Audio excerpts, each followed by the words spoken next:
आपके भी पूर्वज सनातनी थे।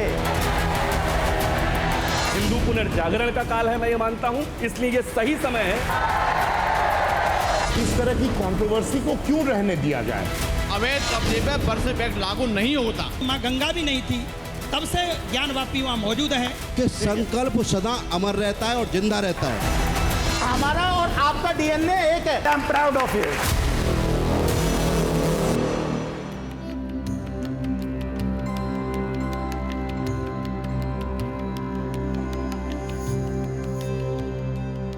नमस्कार, स्वागत है आप सभी का TV9 भारतवर्ष पर। आपके साथ मैं हूं गौरव अग्रवाल और आपको कुछ बताने से पहले ही समझ में आ गया होगा कि आज मैं कहां पर हूं। देखिए, हमारे साथ अपनी खरी खरी बातों के लिए और सनातन धर्म की बात बढ़ चढ़कर उठाने के लिए मशहूर देवकी नंदन जी महाराज हैं। सबसे पहले महाराज जी, आपका बहुत स्वागत है TV9 भारतवर्ष पर। बहुत बहुत धन्यवाद, साधुवाद और आपके सभी व्यूअर्स को मेरा प्यार भरा राधे राधे। तो महाराज जी आज हमारे साथ हैं मथुरा के फेमस लोटस टेम्पल पर। शुरुआत ज्ञानवापी से करते हैं। दूसरा पक्ष कुछ कह रहा है, वो ये कह रहा है कि जिस जगह पर 5 टाइम नमाज होती है उसको क्या कहोगे? नहीं, 5 टाइम नमाज वो मेरे घर में आके करने लग जाएं तो उससे आप क्या कहोगे? मेरे घर में घुस के बैठ जाएं कि मैं तो यहाँ 5 टाइम नमाज अदा कर रहा हूँ और फिर तो उनके पास में, तो फिर हम क्या करें? उनसे लड़े नहीं, उनसे कहें नहीं, उनसे हाथ न जोड़ें, उनसे न कहें भाई साहब आप अपने घर में जाके नमाज अदा कीजिए ना। तो यहीं पर इसी जगह से 9 किलोमीटर दूर वो श्री कृष्ण जन्मभूमि भी है जिसका शाही ईदगाह मस्जिद से विवाद चल रहा है। और कई तर्क ये दिए जाते हैं कि 1968 में, यानी आज से 60-65 साल पहले, जब हमारे पुरखों ने बैठ के वो मामला सुलझा लिया, तब अब ये मामला क्यों उठाया जा रहा है? इसके पीछे मकसद क्या है? क्या सुलझाया था? क्या सुलझाया था और किसने सुलझाया था? जिसने सुलझाया था उसके अधिकार की बातें भी थी क्या? आप मेरे भगवान के जन्म स्थान में, मेरे भगवान के जन्म स्थान में किसी को भी कैसे बैठा सकते? प्रॉपर जो जन्म स्थान है वो उसमें है जहां हम लोग सोच नहीं सकते, जहां पे आज वो लोगों ने अपनी उस जगह को घेर रखा है, वो जगह पे प्रॉपर जन्म स्थान है। और हमारे किसी ने एक आया कोई व्यक्ति कोई करके चला गया, वो तो न तो कृष्ण जन्मभूमि ट्रस्ट में था और ना ही वो एक कोई 4 व्यक्ति होंगे उन्होंने कह दिया। लेकिन जहाँ कृष्ण जन्मभूमि है वहाँ हमें वो अधिकार चाहिए, पूजा करने का अधिकार चाहिए। इसमें किसी को भी नहीं, तो उसमें एक दलील ये दी जा रही देवकी नंदन जी कि फिर ऐसे तो देश की लाखों मस्जिदों में क्लेम आएंगे और कहेंगे खुदाई करो, यहाँ तो मंदिर था, फिर कैसे होगा निपटारा? एक बात बताइए, क्या जन्म स्थान बदल सकते हो? वहाँ भगवान का कृष्ण जन्मभूमि है और कृष्ण और राम और शिव ये तीनों हम सनातनियों के प्राण के भी प्राण हैं। आप ये समझ लीजिए, इनके बिना हिंदुओं का ना तो अस्तित्व है और ना हिंदुओं की कोई पहचान है। अब अगर हिंदुओं की पहचान राम, कृष्ण और शिव हैं तो इनकी जन्म स्थान नहीं बदले जा सकते। ये अभी आपने जो देखा ये तो आपने बहुत कम देखा है। अभी हमारे साथ यहीं पर देवकी नंदन जी के मंच पर कुछ पैनलिस्ट होंगे अलग अलग साइड से जो अपनी बातें रखेंगे। देवकी नंदन महाराज जी भी उसमें होंगे और फिर उनसे और देवकी नंदन महाराज जी के साथ तर्कों की कसौटी पर यह कसेंगे कि किसके तर्कों में कितना दम है, किसकी बातों में कितना दम है।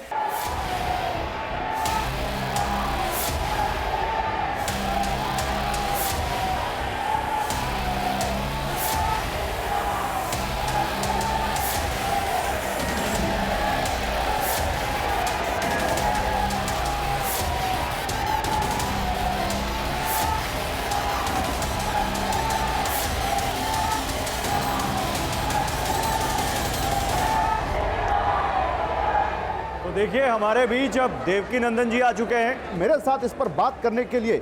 इस वक्त आप देख सकते हैं यहाँ मेरे साथ कुछ खास मेहमान आए हुए हैं। आप जोरदार तालियों के साथ स्वागत कीजिए प्रोफेसर ओम जी उपाध्याय का, जो जाने माने इतिहासकार हैं। इसके अलावा इस वक्त मेरे साथ हैं मेहरुद्दीन रंगरेज, जो कि मुस्लिम स्कॉलर हैं और यहाँ पर मुस्लिम समुदाय की ओर से अपना पक्ष रखेंगे और मैं चाहूंगा इनका और जोरदार तालियों के साथ स्वागत किया जाए। और इसके अलावा इस वक्त मंच पर मौजूद हैं अभिषेक राय, जो कि सुप्रीम कोर्ट ऑफ इंडिया के एडवोकेट हैं और तकनीकी पहलुओं पर हम इनसे बात करेंगे। अभिषेक जी भी इस वक्त हमारे साथ मौजूद हैं। अभिषेक जी का भी जोरदार तालियों के साथ स्वागत है। और देखिए, क्योंकि आज जब हम बात कर रहे हैं, अभी हमने देवकी नंदन जी के साथ थोड़ी देर बात की, इनके अपने तर्क हैं सनातन को लेकर, तमाम जो विवाद है मस्जिद और मंदिर के उनको लेकर, और बड़ी साफगोई से उन्होंने अपनी बातें रखी हैं। इससे पहले कि हम आगे बढ़ें, क्योंकि ज्ञानवापी का जो मुद्दा है वो बहुत बढ़ गया है और उत्तर प्रदेश के सीएम योगी आदित्यनाथ ने इसको लेकर एक बड़ा बयान दे दिया है। तो सबसे पहले हम आगे बढ़े, वो बयान आपको सुना देते हैं। अगर हम उसको मस्जिद कहेंगे तो फिर विवाद होगा। मुझे लगता है कि भगवान ने जिसको दृष्टि दी है वो देखे ना, त्रिशूल मस्जिद के अंदर क्या कर रहा है, हमने तो नहीं रखे ना। ज्योतिर्लिंग हैं, देव प्रतिमाएं हैं, पूरी दीवारें चिल्ला चिल्ला के क्या कह रही हैं। और मुझे लगता है कि ये प्रस्ताव मुस्लिम समाज की तरफ से आना चाहिए कि साहब ऐतिहासिक गलती हुई है और उस गलती के लिए हम चाहते हैं समाधान हो। सीएम योगी आदित्यनाथ ये कहते हुए कि ज्ञानवापी को मस्जिद कहोगे तो विवाद होगा, क्या कहना चाह रहे हैं वो और आपका क्या सोचना है इस पर? मैं एक बात आप सभी के सामने स्पष्ट कर देना चाहता हूं, उस जगह का नाम है ज्ञानवापी। ज्ञानवापी शब्द जो है वो सांस्कृतिक शब्द है, संस्कृत से वो शब्द लिया गया है, मतलब ज्ञान का कुआं। और जो शब्द ही है ज्ञानवापी, ज्ञान का कुआं, पहले तो जो मुस्लिम धर्म को फॉलोअप करते हैं हमें कृपा करके ये बता दें, क्या उनके यहाँ सांस्कृतिक शब्दों का रिस्पेक्ट है या प्रचलन है या वो यूज किया जाता है, या ज्ञानवापी मंदिर या ज्ञानवापी शब्द का इनके उर्दू भाषा और कुरान के अनुसार मायने क्या हैं? ज्ञानवापी मतलब ज्ञान का कुआं। अब हमारे सीएम साहब ने कहा है कि चिन्ह दिखा रहे हैं, चिन्ह बता रहे हैं, चिन्ह वहाँ पर छापे हुए नहीं है, चिन्ह वहाँ पर खुदे हुए हैं। और चिन्ह काय के हैं? शंख के, स्वास्तिक के, त्रिशूल के, कई जगह तो ढकने का प्रयास भी किया गया जैसे वहाँ की रिपोर्ट बताती है। हम नहीं बता रहे, ये पर्सनल हमारी ओपिनियन नहीं है, वहाँ की रिपोर्ट ये बताती है कि कहीं प्लग लगा के कहीं कुछ कर करके उसको ढकने का काम किया गया है। बावजूद इसके दीवालों पर, पिलरों पर आज भी सनातन धर्म के कई ऐसे चिन्ह हैं, शंख हुआ, स्वास्तिक हुआ, त्रिशूल हुआ, वो चिन्ह सनातन के हैं। तो पहले दूसरा प्रश्न ये भी है, ये भी बताएं क्या इनकी मस्जिद में ऐसे चिन्ह होते हैं? इस पर आएंगे देवकीनंदन जी, इस पर आएंगे। अच्छा, तो योगी जी की बात के लिए मैं ये कहूँगा कि योगी जी ने जो अपना बयान दिया है वो 100% सत्य है, क्योंकि ज्ञानवापी सांस्कृतिक शब्द है, वो सनातनियों का शब्द है, काशी विश्वनाथ की है। ठीक है,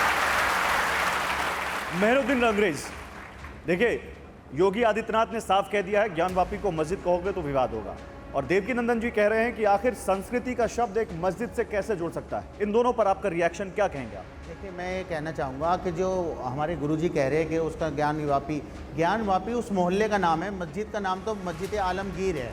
तो मैं आपको स्पष्ट बताना चाह रहा था कि वो इस मोहल्ले का नाम है, इसलिए उसको ज्ञानवापी के नाम से जाना जाता है मस्जिद को। रहा बात योगी आदित्यनाथ जी की, क्योंकि वो उनकी पॉलिटिकल पार्टी को ये मुद्दे हमेशा से उन पे हैवी रहे और उनके एजेंडे में रहे। पहले उन्होंने जो कहा कि अयोध्या झांकी है, काशी मथुरा बाकी है, तो ये उनके एजेंडे में शुरू से रहा और वो स्पष्ट होकर आ गए और उन्होंने मान लिया कि हमने जो अपने वादे किए थे जनता से कि हमें 2 सालाना 2 करोड़ रोजगार की बात की थी, महंगाई की बात की थी और बहुत सारी वादे किए थे, उन पर उनका कोई काम नहीं हुआ। फिर वो उसी पे आ गए जो उनका एजेंडा है, कैसे हिंदू मुसलमान हो, कैसे शमशान कब्रिस्तान हो, कैसे मस्जिद हो, कैसे पाकिस्तान हो, भारत हो। तो ये सारी चीज़ें उनके साइड बैठती हैं और यही पोलराइज और ध्रुवीकरण का काम करते हैं वो चुनाव से पहले, और चुनाव में उसका फ़ायदा बीजेपी को हमेशा से मिलता है और उनके एजेंडे में हमेशा से ये तीनों मुद्दे रहे हैं। देवकीनंदन जी, तो क्या आप बीजेपी के लिए काम कर रहे हैं? अगर आप ज्ञानवापी का मुद्दा उठा रहे हैं तो ये कह रहे हैं कि ध्रुवीकरण कर रहे हैं ज्ञानवापी के जरिए। अगर मैं बीजेपी के लिए काम कर रहा हूं तो आप सच मानिए स्कंद पुराण भी बीजेपी के लिए काम कर रहा है।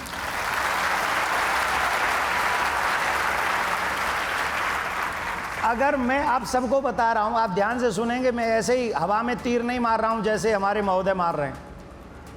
वो कह रहे हैं कि मोहल्ले का नाम ज्ञानवापी मोहल्ला है, इसलिए वो मस्जिद ज्ञानवापी मस्जिद के नाम से जानी जाती है। ये हवा में तीर मारना है। मैं आपको बताता हूं, स्कंद पुराण में काशी खंड में वर्णन है कि ज्ञानवापी काशी का मूल केंद्र है। इस पुराण की काशी खंड में 34वें अध्याय में 36, 37, 38 एवं 39वें श्लोक में इसका पूरा वर्णन है कि ज्ञानवापी कुआं का मतलब क्या है। तो मैं ये बता दूं कि मेरे ऊपर ये आरोप लगाना कि मैं बीजेपी के लिए काम कर रहा हूं, इट्स रॉन्ग। मैं अपने सनातन के लिए काम कर रहा हूं। मैं सनातनी भाई बहनों के लिए काम कर रहा हूं और मैं आने वाली पीढ़ी को सनातनी बनाने के लिए काम कर रहा हूं। ये अभी तक जितने हमारे भाई यहाँ पर बैठे हैं, क्या ये अभी तक सनातनी नहीं है? हाँ, जो आप इन्हें सनातनी बनाना चाहते हैं, ये देखिए, सुनिए गुरुजी, मैं आपको एक बात कहूँगा, आप बीजेपी की पार्टी को फायदा पहुंचाने के लिए आप चाहे कुछ भी प्रयास कर लीजिए, इस बार भाजपा की सरकार देश में नहीं बनने वाली, क्योंकि उनकी जो थ्योरी है वो जो है हिंदू मुसलमान को किसी तरीके से डिवाइड करने की थ्योरी है, 80-20 की थ्योरी है। भाजपा की जीत और हार क्या हो गया? सर, उनके सारे जितने भी प्रवक्ता हैं, जब संविधान की शपथ लेता है मुख्यमंत्री जो होता है, वो संविधान की शपथ लेता है, वो एक कम्युनिटी का मुख्यमंत्री नहीं होता, वो सबका होता है, हिंदू का भी, मुसलमान का भी, सिख का भी, ईसाई का भी। मगर जब वो उस मंच पर बैठकर और संविधान की शपथ लेकर एक हिंदुत्व के चेहरे को आगे बढ़ाते हो और उन चीजों को आगे बढ़ाते हो, उनके जो एजेंडे है, तो उससे दर्शाता है कि वो क्या करना चाहते हैं। ये तो सारी दुनिया जान रही, देश विदेश तक, और ये पब्लिक जितनी बैठी है ये सब जानते हैं। ठीक है देवकीनंदन जी, इनकी बातों का ये मतलब है कि संवैधानिक पद पर बैठे एक मुखिया को, एक सब जुडिस मैटर को जो कि अदालत में चल रहा हो, इस तरह से उस पर ये लाइन नहीं लेनी चाहिए, ये वो ही कह रहे हैं। नहीं, मैं इनकी बात का, पहली वाली बात का पहले जवाब दे दूं। इन्होंने ये कहा, गुरुजी क्या ये लोग बैठे हुए सनातनी नहीं है? इनका मैं बाद में बताऊंगा। कुछ समय पहले आपके भी पूर्वज सनातनी थे। रुको, लेकिन कोई बीच में आया जिसने विचार बदले और आज आप सनातनी नहीं रहे। तो आने वाले समय में हमारे इन बच्चों का कोई विचार न बदल सके, ये सनातनी रहें, इसके लिए मैं काम कर रहा हूं। दूसरा, संवैधानिक पद पर बैठे हुए व्यक्ति को जो जिस राज्य का मुखिया होता है, जिस राज्य में जिस चीज की संख्या बहुत होती है, आज तक ये होता आया है, आजादी के बाद से बहुसंख्यक लोगों की भावनाओं का सम्मान नहीं किया गया है, उन्हें कुचला गया है, उन्हें पीछे रखा गया है। और इसीलिए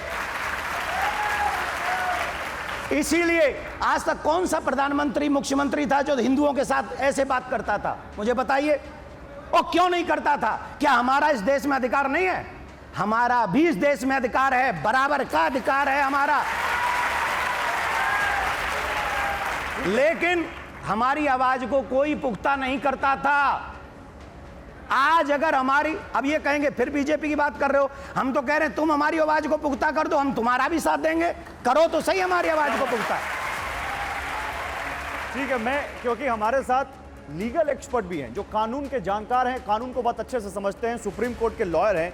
अभिषेक जी, ये तो बात हो गई कि एक यहाँ पर देवकीनंदन जी क्या मानते हैं, हिंदू धर्मगुरु क्या मानते हैं, मुस्लिम संप्रदाय क्या मानता है।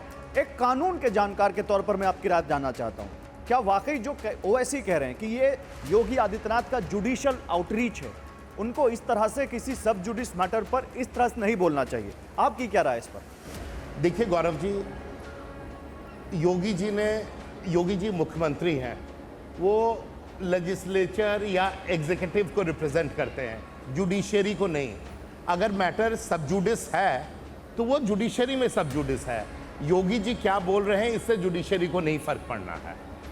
नहीं, क्या इससे वो मामला प्रभावित नहीं होगा? क्या इन्फ्लुएंस नहीं होगा? ये तो कह रहे हैं दबाव बनाना चाह रहे हैं। सारे लोग दबाव बनाना चाहते हैं जब मामला कोर्ट में होता है, लेकिन इसका कोई फर्क नहीं पड़ता। 4 जज जब आए थे बाहर निकलकर सुप्रीम कोर्ट के, उन्होंने कहा था कि जुडिशरी को जो है ऊपर से दबाव आ रहा है उस पर। तो ये सारी चीजें तो देख ही रहे, जब एक संवैधानिक पद पर बैठकर व्यक्ति एक कम्युनिटी के लिए, एक धर्म के लिए बात करता हो, तो ये संवैधानिक वो हो ही नहीं सकता। बाहर आए, उन 4 जजों का क्या ग्रीवांसेस था, उसको न तो किसी ने पहले इन्वेस्टिगेट किया, उनकी बात कुछ और थी। अगर योगी जी ने कुछ कहा तो ठीक है, वो बीजेपी के ही मुख्यमंत्री हैं, उन्होंने कह दिया। कहना चाहिए था या नहीं कहना चाहिए था, ये अलग बात हो जाती है। पुराने जो मुख्यमंत्री हैं, जिनको मान लीजिए मुसलमानों का वोट लेना है, वो नहीं कहेंगे। जिन्हें इस बात से फर्क नहीं पड़ता है कि मुसलमान वोट दे रहे हैं या नहीं दे रहे हैं, वो कहेंगे। उनके कहने का जुडिशरी पर कोई फर्क नहीं पड़ता, कोई फर्क नहीं पड़ता, कोई फर्क आपके नहीं हिसाब पड़ता। से वो जो कह रहे हैं सब सही वो है? नहीं, मतलब आप वो कह सकते हैं, उन्हें जो कहना है वो कह सकते हैं, जुडिशरी पर इसका फर्क नहीं पड़ता है। कोई कन्वेंशन नहीं है, कुछ भी नहीं। को भी कह देना चाहिए। फिर तो ऐसा है, फिर तो ये सरकार जो है आप आस्था से चला लीजिए या संविधान से चला लीजिए। देश संविधान से चलता है सर, आस्थाओं से नहीं चल ऐसा सकता है कभी भी। कि या तो सरकार और संविधान की समझ में कमी है।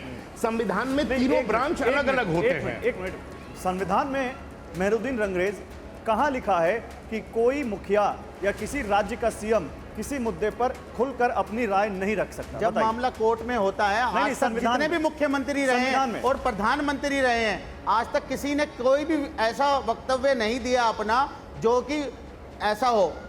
क्योंकि योगी जी एक मठ से आते हैं और वो इसी नाम से जाने जाते हैं कि उनके सारे बयान आप उस मुख्यमंत्री से नहीं, पहले के देख संविधान लीजिए। के किस आर्टिकल का उल्लंघन हो गया, मैं ये पूछ रहा हूँ योगी जी के बोलने से। मैं कह रहा हूं कि जो संविधान इजाज़त देता है कि आप जो है, जो निरपक्ष होता है कि सब धर्म की रक्षा करना और प्रदेश को अच्छे तरीके से चलाना, ना कि प्रदेश में विभाजन करने का काम करा जाए, तो ऐसे मुख्यमंत्रियों से नहीं बयान होता। और इससे पहले जितने मुख्यमंत्री रहे हैं या प्रधानमंत्री रहे हैं, किसी ने भी किसी मामले पर कोई मस्जिद व मंदिर पे कोई बात नहीं करता।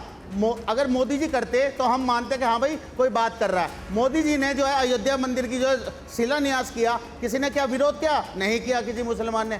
अगर वहाँ पर भव्य मंदिर श्री राम जी का बन रहा है तो उसमें किसी मुसलमान को कोई दिक्कत नहीं है। मगर जब ये मामले जब आए, प्लेसेस ऑफ वर्शिप एक्ट जो है वो इन्हीं मामलों को लेकर आया था और वो बेसिक स्ट्रक्चर का हिस्सा है संविधान के, कि इसके बाद अयोध्या के बाद किसी पर भी और कोई चर्चा नहीं होगी। जो 1947 से 15 अगस्त 1947 से जो जिस तरीके से है धार्मिक स्थल, चाहे वो सिखों के हों चाहे सब समाज के हों, वो वैसे ही रहेंगे। आपने बड़ी अच्छी बात की। आपने दो चीजें कही, एक आपने अयोध्या का जिक्र किया और दूसरा आपने प्लेसेस ऑफ वर्शिप एक्ट का जिक्र किया। ओम जी, मैं तुरंत आ रहा हूँ, तुरंत आ रहा हूँ। देवकीनंदन जी, मुस्लिम संप्रदाय, और ये नहीं रंगरेज नहीं तो बहुत सारे लोग ये कहते हैं, जो अभी जो हिंदू पक्ष है वो क्या कह रहा है? वो कह रहा है अयोध्या हो गया, काशी हो रहा है और मथुरा होगा। मथुरा जहां पर हम बैठे हैं 9 किलोमीटर यहीं से दूर वो श्री कृष्ण जन्मभूमि है, जिसका वो शाही ईदगाह मस्जिद से विवाद चल रहा है जी। और आप क्योंकि हम मथुरा में ही बैठे हैं तो थोड़ा उसकी भी बात कर लेते हैं। साफ साफ कहा जाता है कि अयोध्या का मुद्दा तो ठीक था, वो 1991 का जो एक्ट आया उससे पहले का था, इसलिए उस पर लागू नहीं हुआ। लेकिन ये जो मथुरा का विवाद है, इस पर पूरी तरह से विवाद, वो एक्ट लागू होता है। फिर आप लोग ये विवाद की स्थिति पैदा क्यों कर रहे हैं उसमें? पहली बात तो मैं यहाँ पर दो बात कहना चाहूँगा। दो बात ये हैं, जो 91 से पहले राम जी की बात हम कर रहे हैं, क्या 91 से पहले कृष्ण जी मथुरा में नहीं हुए थे? हुए थे कि नहीं हुए थे? तो जो राम जी की बात है वो कृष्ण जी की बात तो फिर भी होगी, क्योंकि कृष्ण जी 91 के बाद पैदा नहीं हुए, जन्म नहीं हुआ। 1947 की डेडलाइन, 15 अगस्त 1947 को देश में जो धार्मिक स्थल जैसा था जी वैसा ही रहेगा, उसमें बदलाव नहीं किया जाएगा। 1832 से लेके 1965 तक कृष्ण जन्म भूमि पे 9 मुकदमे हुए। 1800 से लेके क्या न्याय मिला? अभी भी यहाँ पर कृष्ण जन्म भूमि के अनेक 15 से ज्यादा केस हैं कृष्ण जन्म भूमि पे। 91 वर्शिप एक्ट के अगेंस्ट भी हमने सुप्रीम कोर्ट में याचिका डाली, हमने डाली हुई है। इसलिए डाली हुई है कि कोई भी संवैधानिक कानून देश के नागरिकों के लिए होता है, जिसे नागरिकों का भला हो।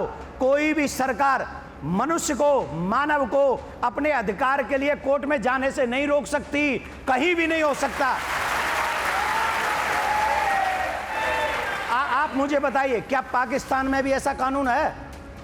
क्या पाकिस्तान में भी ऐसा कानून है कि मनुष्य, मानव अपने अधिकार के लिए कोर्ट नहीं जाएगा? वहां के लिए भी कोर्ट खुला है। अरे साहब, जिस भारत में कसाब के लिए रात को 2 बजे कोर्ट खुलता हो, उसी देश में हम भारतीयों के लिए आस्था की बात रखने के लिए कोर्ट के दरवाजे बंद कर दिए जाएंगे? ये किसने किया था? क्यों किया था? मतलब क्या था? हम इस देश के नागरिक हैं कि नहीं? हम इस देश के वोटर हैं कि नहीं? हमारी आस्थाओं का सम्मान देश के संविधान में है कि नहीं? अगर है तो कृष्ण जन्मभूमि पे बात होनी चाहिए। अच्छा, आपने बड़ी अच्छी बात कही कि 1991 का वर्शिप एक्ट है वो हमारी आस्था को नहीं मोड़ सकता है जी, लेकिन उसमें एक तर्क और है। मैं आपके पास ओमवीर जी आ रहा हूं, तो ओम जी तुरंत आ रहा हूं। ये कहा जाता है, एक तर्क ये दिया जाता है दूसरे पक्ष से कि जब 1968 में हमारे बड़े बूढ़ों ने आज से 65 साल पहले मथुरा का विवाद कृष्ण जन्मभूमि का बैठकर निपटा लिया, तो फिर इसको मुद्दा क्यों बनाया जा रहा है? मैं ये जानना चाहता हूं कि और ये बात ओवैसी भी कहते हैं। कौन कहते हैं? असदुद्दीन ओवैसी भी कहते हैं। ये कौन है? आप जानते हैं बहुत अच्छे से उनको। मैं नहीं जानता, मैं उस किसी व्यक्ति को नहीं जानता। मैं ऐसे किसी भी आदमी को नहीं जानता कि जो संवैधानिक पद पर बैठकर बहुसंख्यक लोगों को गाली देता है, बहुसंख्यक लोगों की भावना के साथ खिलवाड़ करता है। मैं ये जानना चाहता हूं कि जिस जगह से वो संवैधानिक पद पे है, क्या वहां 2-4 भी हिंदू नहीं होंगे? होंगे कि नहीं होंगे? अगर हैं तो क्या उनकी आस्था नहीं है? उसी के छोटे भाई ने कह दिया था 15 मिनट के लिए मिलिट्री हटा लो, हम हिंदुओं को बता देंगे। कौन है वो? उसे संवैधानिक पद पर रहने का अधिकार नहीं है। मैं तो ये चाहूंगा कि चुनाव आयुक्त उसे आजीवन प्रतिबंध करे, उन दोनों को। जो बहुसंख्यक लोगों को खुलेआम धमकी देता हो, अगर हम उसकी रिस्पेक्ट, हम आज भी रिस्पेक्ट कर रहे हैं। क्यों कर रहे हैं? क्योंकि संवैधानिक पद पे हम उसे गाली नहीं दे रहे, हम उसे अपमानित नहीं कर रहे, लेकिन वो हम लोगों के लिए ऐसे ऐसे शब्द बोलता है कि हम यहां से बोल भी नहीं सकते। आप कह रहे हैं ओवैसी पे प्रतिबंध लगा देना चाहिए? आजीवन। कभी चुनाव नहीं लड़े, उससे अच्छे अच्छे लोग हैं जो भाईचारा चाहते हैं, उसी समाज के, वो लोग चुनाव लड़े, वो लोग जाएं, अच्छे सदन में काम करें, भारत के विकास के लिए काम करें, क्या बुराई है? जो लोग देश के बंटवारे की और 2 नंबर की बात करते हैं, वो क्यों जाएंगे सदन में? नहीं जाने चाहिए, ये मेरा मानना है। रंगरेज, आपका क्या कहना है? देखिए, मेरा ये कहना है कि अभी गुरुजी ने बताया नहीं, ओवैसी वाले मसले पर क्या ओवैसी प्रतिबंध वाले लगा पे देना चाहिए? ओवैसी मैं ओवैसी के बयान पे ही बात कर रहा हूँ, जो उनके भाई ने कहा था 15 मिनट के लिए। वो जेल भी गए उसमें और बाद में वो बरी भी हुए, मगर जो खुलेआम धर्म संसद के नाम पर चुनाव पे प्रतिबंध लगना सुन तो चाहिए कि लीजिए, नहीं? सुन लीजिए गुरुजी, धर्म संसद के नाम पर जो धर्मगुरु, हमारे हिंदू धर्मगुरु, जिनका काम होता है प्रचार प्रसार करने का अपने धर्म का, वो जब मारने और काटने की बात करते हो, सामाजिक बहिष्कार की बात करते हो मुस्लिम समाज की, तो उनके खिलाफ कार्रवाई क्यों नहीं करती सरकार? और जो खुलेआम देश में हिंदू राष्ट्र की मांग कर रहे हैं, उनके खिलाफ कानूनी कार्रवाई क्यों नहीं हो रही? अगर कोई अमृतपाल जैसा व्यक्ति अगर वो खालिस्तान की मांग करता है तो उसे जेल चले जाता है वो, मगर जो हिंदू राष्ट्र की बात करते हैं वो खुलेआम घूम रहे। और जिन्होंने मुस्लिम राष्ट्र की बात करी, पीएफआई, आज वो देश में बैन हो गई, उनके लोग सब जेल में। हिंदू राष्ट्र पे आएंगे, देवनंदन जी हिंदू राष्ट्र पे आएंगे। एक मिनट दीजिए मुझे, क्योंकि ओम जी से बहुत देर से बात नहीं हुई है और ओम जी इतिहासकार हैं। ओम जी, मुझे ये बताइए, अभी बात हुई 1991 प्लेसेस ऑफ वर्शिप एक्ट की, लेकिन एक तर्क ये भी है कि अगर ऐसे ही बात ऐसे होने लग जाएगी, अभी अयोध्या की बात हुई, फिर कहा कि नहीं मथुरा पे भी लागू नहीं होता, फिर कहा गया कि नहीं काशी पे भी लागू नहीं होता, तो फिर तो एक तर्क ये भी है ना इस पर कि ऐसे तो देश में लाखों मस्जिदें हैं जिनके ऊपर ये क्लेम होना शुरू हो जाएगा कि भाई यहाँ मंदिर था। 30,000 मस्जिदों की लिस्ट है, 30,000 मस्जिदों की लिस्ट भी है, मतलब ऑलरेडी लिस्ट तैयार है। मैं तो कह रहा हूँ कि लाखों मस्जिदें हो सकता है वो नंबर और भी बढ़ जाए, फिर तो ये क्लेम होना शुरू हो जाएगा कि इस मस्जिद को खुदाई करो और यहाँ पर देखो मंदिर था, इसका सर्वे करो। गौरव जी, दुर्भाग्य से ऐतिहासिक सच्चाई है। अगर 30,000 मस्जिदों की हमारे मित्र रंगरेज जी ये बात कह रहे हैं, उन्होंने भी मुद्दे को बड़ा अलग तरह का रंग दिया अपने उपनाम के मुताबिक। ये सच्चाई है ऐतिहासिक कि भारत में मुस्लिम सत्ता के आने के बाद से 600 वर्ष इस देश ने, इस समाज ने बहुत यातनाएं झेली हैं, बहुत दमन झेला है। और हमारी आस्था के प्रतीक, हमारे जो मंदिर थे, उनको तोड़ा गया, उनको नष्ट किया गया, उनको भ्रष्ट किया गया, उन मूर्तियों को खंडित किया गया। इसलिए अगर उस पे आज ये बात हम खुले मन से ये करना चाहते हैं कि कम से कम उसको स्वीकारो तो नहीं, आप। तो इसका आप इसका में- इसका प्रमाणिक कोई जी, सबूत बिल्कुल। है हमारे पास जो हम ये बात कह रहे हैं, इसको हम कैसे, क्योंकि कोर्ट तो सबूत मांगता है। जी, 1990 के दशक में सीताराम गोयल जी, अरुण शौरी जी की एक किताब आई थी, बड़ी अच्छी किताब है, मुझे लगता है कि यहाँ बैठे कुछ लोगों ने जरूर उसको देखा होगा, Hindu temples what happened to them. 1800 Hindu मंदिरों के, हिंदू धर्मस्थलों का उसमें बहुत सिलसिलेवार सप्रमाण जिक्र है, जिससे वो प्रमाणित होते हैं कि वो मंदिर थे, हिंदू धर्म के आस्था के केंद्र थे, एकदम प्रमाणित होता है। 1800 तो है, बाकी हम 30,000 की जो बात कर रहे हैं, अगर हम 30,000 की बात कर रहे हैं, मैं ये नहीं कहता कि उस पर हम दावा करने जा रहे हैं, लेकिन इस सच्चाई को आज मुस्लिम भाइयों को बड़े खुले मन से स्वीकार करना चाहिए कि हिंदुओं पर ये अत्याचार, ये अनाचार, ये जो स्थिति है ये बनी। नहीं, तो औरंगजेब जैसा मैं व्यक्ति, जल्दी से देवकीनंदन जी के पास जाऊं, फिर एक सवाल आपसे यही है, फिर ये बात आज इतनी क्यों उठ रही है, पहले क्यों नहीं उठी? देखिए समय की बात होती है, समय की बात होती है।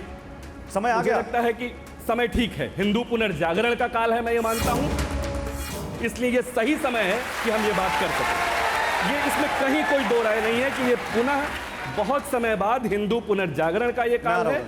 हम ये एक भाजपा मिनट, पार्टी मुझे के टूल किट बनकर काम कर रहे हैं। देखिए, मैं और इतिहास आने का वाले समय में विद्यार्थी हूं। 24 में चुनाव मैं है, इतिहास 4-5 का राज्यों में विद्यार्थी चुनाव है। हूं। सर मैं आपको बता दूं, रंगरेज जी, मैं इतिहास का विद्यार्थी हूं, रुक जाइए। मैं अगर कुछ भी कहूंगा उसे प्राथमिक स्रोत से, प्राइमरी सोर्स से, मैं पृष्ठ संख्या के साथ प्रमाणित करने की बात करूंगा, प्रमाण के साथ कहूंगा। मेरी किसी बात को अगर आप प्राथमिक स्रोतों से काट दीजिएगा तो मैं उस दिन से किसी भी चैनल पे बैठना बंद कर दूंगा। मैं आपको एक चैलेंज करता हूं सर, अगर आप चैलेंज करता हूं, आप फोटो के अलावा ये बता दीजिए ज्ञानवापी में जो कोर्ट में मामला चल रहा कि क्या सबूत है आपके पास? सिर्फ वो फोटोज, सिर्फ एक फोटोज की वजह से आप जो है ज्ञानवापी को, जो परिसर को अपना बनाने चाहते हैं, जहां 350 साल से नमाज हो रही है और आज भी नमाज हो रही है, आज भी नमाज हो रही, मगर जो वजू खाना है जहां पे कथाकथित शिवलिंग बताया गया, हम भी कह रहे हैं अगर उसकी जांच होनी चाहिए, मगर जब सुप्रीम कोर्ट में ये लोग जाते हैं, हाई कोर्ट में जाते हैं हिंदू पक्ष के लोग, तो कार्बन डेटिंग के लिए हाई कोर्ट जो उसको मना कर देता है कि कार्बन डेटिंग नहीं होगी। एक मिनट, तो आप कह रहे हैं कि वहां एक मिनट, इन्होंने कहा जांच होनी चाहिए, तो रंगरेज ये कह रहे हैं कि एएसआई सर्वे होना चाहिए ज्ञानवापी परिसर का, और दूध का दूध और पानी का पानी वहां पर साफ हो जाना चाहिए, आप ये कह रहे हैं? कहना ये है, आप कह रहे हैं कि नहीं कह रहे हैं? आपने कहा जांच होनी मैंने चाहिए। ये कहा कि सर्वे 1 साल पहले हुआ था, जिसमें विशाल मिश्रा भी थे और कोर्ट कमिश्नर गए थे, उन सब लोगों ने वहां पे रिपोर्ट दी, उन्होंने काला नुमा एक पत्थर बताया जिसमें वो 3 फुट का पत्थर है, रंगरेज ये सारी बातें पब्लिक 64 डोमेन इंची में जो है और उसमें स्लाइड डाली गई तो नीचे तक गई, वो शिवलिंग नहीं हो सकता। वही तो मैं कह रहा हूं, जब बाजू में भव्य मंदिर बना हुआ है, कॉरिडोर बना हुआ है और वहां पर पूजा वर्षों से होती आ रही है, तो आप नए मंदिर की कैसे स्थापना कर सकते हैं? मैं यही तो पूछना चाह रहा हूं। मेरी बात सुनिए, पैरेलल नहीं बोलते हैं। ये जितनी बातें आपने की सब पब्लिक डोमेन में है। मैं तो आपसे एक लाइन का सवाल पूछ रहा हूं, आपने कहा जांच होनी चाहिए, तो ज्ञानवापी परिसर का एएसआई सर्वे होना चाहिए, नहीं होना चाहिए? हाँ, नहीं होना चाहिए। क्यों होना चाहिए? जब प्लेसेस ऑफ वर्शिप एक्ट किस लिए आया था भैया? वो कानून का जो बेसिक स्ट्रक्चर का हिस्सा है संविधान का, वो इसी वजह से आया था कि कोई विवाद ना हो हिंदू मुसलमान का, क्योंकि हमारा और आपका डीएनए एक है। तो इस चीज को देखते हुए हमारा और आपका डीएनए एक है और इसी वजह से कि हमारा आपस में कोई विवाद ना हो मंदिर मस्जिद को लेकर, इसलिए प्लेसेस ऑफ वर्शिप एक्ट आया था। और मोहन भागवत जी ने बहुत अच्छा बयान दिया था कि आप जो है मस्जिदों में शिवलिंग तलाशना बंद कर दें। ये सारी चीजें ओके होल्ड ऑन देवकीनंदन जी, ये जो इन्होंने आखिरी में एक लाइन बोल दी, ये मेरा भी सवाल था। आप संघ प्रमुख मोहन भागवत जी को तो मानते होंगे? देखो, पहले उनसे भी पहले एक और अच्छी बात बोली, आप उस पर क्यों नहीं पूछते हमसे? नहीं, आप उस पर ही बोलिएगा। नहीं, मैं पहले उस पर बोलूंगा। बोल दीजिए, आप उसी बोल दीजिए। इन्होंने एक बात बहुत अच्छी बोली, आई लव इट। वो बात क्या है कि हमारा और इनका डीएनए सच है, ये सत्य है। यही तो रो रहे हैं, यही तो रोते आ रहे हैं, ये आगे और न रोना पड़े, इसीलिए ये बहस हो रही है। हमारा और आपका डीएनए एक है, ये सच है। जिस शिव की पूजा हम आज कर रहे हैं, उस शिव की पूजा आपके पूर्वज कर चुके हैं। आज तकलीफ इस बात की है, वो आत्मा, वो जमीर वो जमीर कहां से आता होगा? जिस शिव की पूजा हमारे पूर्वजों ने की है, हम उसके ऊपर जाके कुल्ला कर दें, हम वहां जाके पैर धो लें। वो कौन सी आत्मा है, वो कौन सा जमीर है? कम से कम रिस्पेक्ट इसी बात की कर लें कि चाहे हमने धर्म बदल लिया है, पर हमारे पूर्वजों की आस्था का खिलवाड़ 90%। नहीं, वो तो कहते हैं कि वो शिवलिंग है ही नहीं, वो तो फव्वारा कहते हैं उसको। फिर वो काला पत्थर क्या है, जिसको अभी ये काला पत्थर कह रहे हैं, वो क्या है? और मस्जिद में उसकी क्या वैल्यू है? किस हैं? मैं नहीं कह रहा काले पत्थर। पर सर अभी तो आप कह रहे थे। मैंने बताया, मैंने कोट करके बताया कि कोर्ट कमिश्नर ने कहा कि काला नुमा एक पत्थर मिला। काला नुमा, और आपको ये भी पता होगा कि काला नुमा पत्थर हमारे यहाँ शिवलिंग होता है। तो आपको सर ये भी पता होगा कि शिवलिंग में छेद नहीं होता, और उसमें 64 सेंटीमीटर स्लाई डाली गई, तो वो 64 सेंटीमीटर तक नीचे गई। तो मैं ये बताना चाह रहा हूँ, और जिस दिन से ये पता लगा मुस्लिम समाज को कि भाई वहाँ ये इनकी आस्था है हिंदू समाज की, तो वहाँ पे उस दिन से जो है, जो वहाँ पे वजू थी वो वजू होनी बंद हो गई। बाहर वजू हो रही इसी वजह से वजू हमारे भाइयों को करवा दी गई, बंद नहीं हुई, करवा दी गई, कोर्ट ने बंद कराई है। आप गलत तथ्य प्रस्तुत मत कीजिए। नहीं, गलत नहीं कह रहा मैं, ये कोर्ट ने बंद कराई है। कोर्ट ने भी बंद कराई है तो मुस्लिम पक्ष नहीं गए हैं ना वहाँ पर के, खुलवा दीजिए उसको, और एक बात, अलग से इंतजाम करवाया। एक बात बताइए, हम आज ही बहस करना बंद कर देंगे, आज ही। आपकी कौन सी मस्जिद की तरफ नंदी जी बैठ के अल्लाहू कर रहे हैं?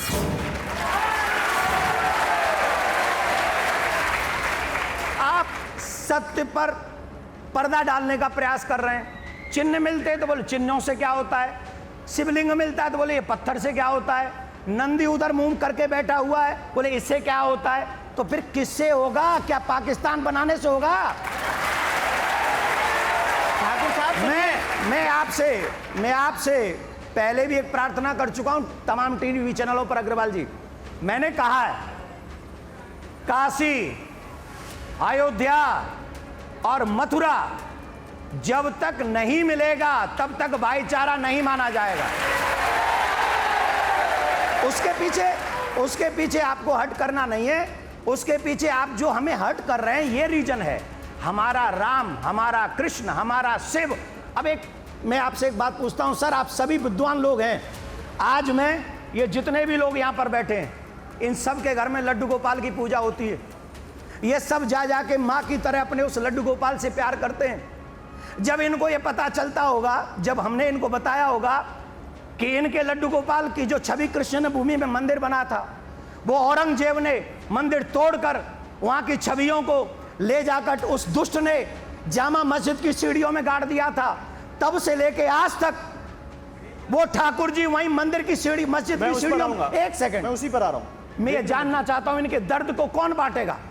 हमसे कहते हो भाईचारा निभाओ, अरे वृंदावन की गलियों में घूमने वाले इन भक्तों से पूछो, माथे पे तिलक लगाने वाले इन भक्तों से पूछो, भगवान की कथा सुनने वाले इन भक्तों से पूछो, लड्डू गोपाल को बेटे से ज्यादा प्यार करने वाले इन लोगों से पूछो।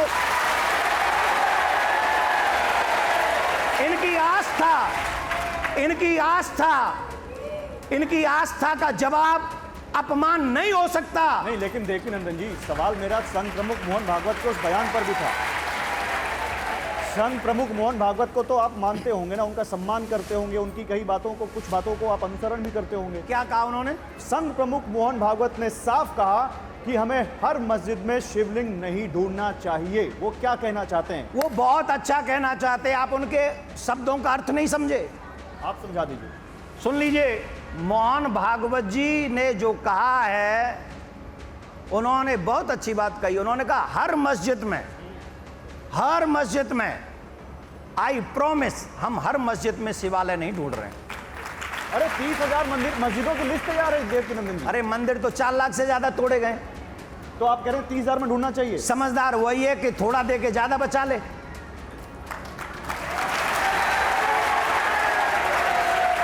समझदार उसी को कहते हैं थोड़ा दे के ज्यादा बचा ले। और मैं जो बात कर रहा हूं वो बात कर रहा हूं अयोध्या मिल गया। मेरी नजर में 3 जगह टारगेट पे है, काशी ज्ञानवापी, मथुरा हमारे कृष्ण जी का जन्म प्लेस, आगरा का जामा मस्जिद की सीढ़ियां। और आपकी आस्था है जैन और बुद्ध समाज की आस्था नहीं है। आपने उनके कितने लाखों हमारी मंदिर तोड़ दिए, बहस- आपने कितने उनके मंदिर तोड़ के अपने मंदिर बनाए हैं। हमारे- उनकी आस्था, स्वामी प्रसाद मौर्य का बयान है, उन्होंने कहा अगर इस देश में अगर यही बात होने लगी कि हमारे मंदिर उन्होंने तोड़ दिए, हमारी मस्जिद उन्होंने तोड़ दी, तो ये देश तरक्की नहीं कर सकता कभी। वहां सुनिए, ये विश्व गुरु कभी नहीं बन सकता जब तक हमारे देश में हिंदू मुसलमान की बात होती एक रहेगी, मिनट। मस्जिद मंदिर की बात होती रहेगी, शमशान कब्रिस्तान की बात होती रहेगी। बात होनी चाहिए अच्छे रोजगार की, अच्छे हॉस्पिटल की, अच्छे विकास की, लोगों की इकोनॉमी अच्छी होनी चाहिए। देश तरक्की तब करेगा और हम लोग सब तरक्की जब कर पाएंगे जब हम इन चीजों से ऊपर उठकर बात करेंगे। मगर हम आज भी इन्हीं मुद्दों पर यहाँ पर लड़ रहे हैं। बहुत अच्छा जवाब है। हमारे आदरणीय महानुभाव को रोजगार चाहिए। आप तो टीवी चैनल पे बैठे हो, आपको तो रोजगार मिला हुआ है। एक बात सुनो सुनो सुनो सुनो सुनो, मैं बताता हूं। जब मंदिर बनता है और मंदिर का विकास होता है, आप कल्पना नहीं कर सकते कितने लोगों को रोजगार मिलता है। वो तो आप एक फैक्ट्री से ज्यादा रोजगार एक मंदिर के निर्माण में होता है। आप सोच नहीं सकते जितने गरीब तबके के लोग हैं वो सब मंदिर के द्वार पर आकर रोटी खा जाते हैं। माला वाले को रोजगार मिलता है, प्रसाद बनाने वाले को रोजगार मिलता है, रिक्शा चलाने वाले को रोजगार मिलता है। जिस पे कोई रोजगार नहीं वो मंदिर के आगे बैठ जाए, ठाकुर जी उसका भी पेट भर देता है। गुरुजी अच्छा ये बताइए, जब आप सुनिए 2% लोग, मैं बता रहा हूँ सिर्फ इस हिंदुस्तान में, मैं बता रहा हूँ, 1 मिनट में अपना एक फैक्ट बता दूं, 2% लोग हैं जो मंदिर में डेली जाते हैं। कितने? ये सर्वे है। तो मैं कहना चाहता हूँ इतने प्राचीन मंदिर हमारे पास जब हैं ऑलरेडी और उनमें पूजाएं हो रही हैं, काशी में भी हो रही है, मथुरा में भी हो रही है, मगर ये जो जानबूझकर विवाद खड़ा किया जा रहा है, इससे क्या होगा? यही ध्रुवीकरण की बात ये रेटोरिक है। मैं तो ये पूछ रहा हूँ, जब मस्जिद पर आ चाहिए तो आपको रोजगार याद आ गया, जब मंदिर पर आता है तब आपको रोजगार याद क्यों नहीं आता है? सर मैं आम लोगों की, शहरियों की बात करता हूँ। मंदिर मस्जिद की बात पॉलिटिकल होती है और पॉलिटिकल पार्टियों को उसका फायदा मिलता है और उसका बीजेपी बहुत अच्छे से करती है। हमारा कोई पॉलिटिकल एजेंडा नहीं है कि हम कोई मंदिर मस्जिद की बात करें। हम करते हैं बैलेंस की बात, कैसे आपस में भाईचारा बना रहे, और यही हम, जब हमारा डीएनए एक है, खून एक है, हम सब एक है और एक ही गुलदस्ता भारत है जिसमें सब समाज के लोग यहाँ रहते हैं, इसकी यही खूबसूरती है। तो हम उस खूबसूरती को खराब करना नहीं चाहते। तो फिर हमारा कहना ये। एक मिनट, तो फिर आप उन लोगों को क्या कहेंगे जिन्होंने नूह में उस शोभा यात्रा की खूबसूरती को खराब किया? सर जब मस्जिद के सामने जाकर, सुनिए क्या कहेंगे? मोनू मानेसर जिसने नासिर और जुनैद का कत्ल किया, सुनिए पहले मेरी बात पूरी होने दीजिए। नासिर और जुनैद का कत्ल किया और वो आरोपी है, और उसके खिलाफ जब पुलिस उसको नहीं पकड़ रही और वो वीडियो बनाकर जारी करता है कि मैं कल वहां आ रहा हूं और ये करूंगा, और जब उनके हाथ में हथियार होते हैं, तो मोनू मानेसर नाम का अगर कोई अपराधी, सुनिए मैं तो राइफल होती है और वो धार्मिक ऐसे नारे लगाते हैं, रंगरेज भारत देश में रहना होगा, जय सिया राम कहना होगा। डीरेल मत करिए, आप ही की बात कह रहा हूं मैं। मोनू मानेसर के ऊपर आरोप है, पुलिस उसको तलाश रही है, पुलिस उसका कोर्ट में मुकदमा चलेगा, उसको अभी तक नहीं पकड़ा गया वो सर। नहीं, 6 महीने हो गए सर, कब क्या पुलिस क्या कर रही है? हाथ रख के बैठी है। वो भरतपुर की पुलिस तलाश रही है जिसमें राजस्थान की सरकार का संरक्षण है, एक मिनट उसको सरकार का संरक्षण है। अच्छा चलिए, मैं आपकी बात इस बात को एक तरफ रखता हूं।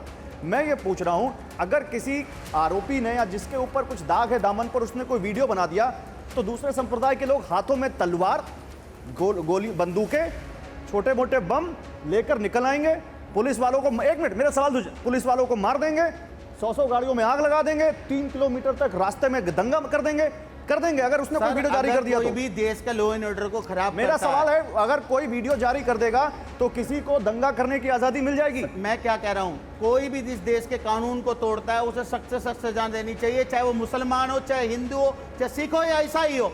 मगर जब एक ट्रेन में 3 मुस्लिम बैठे थे, पुलिस के अधिकारी ने ढूंढ के 3 मुसलमानों को मार दिया, उस पर आप क्यों नहीं बोल रहे? क्यों मारा गया उसको? और वो कह रहे मोदी और योगी कहना पड़ेगा, उनको वोट देना पड़ेगा।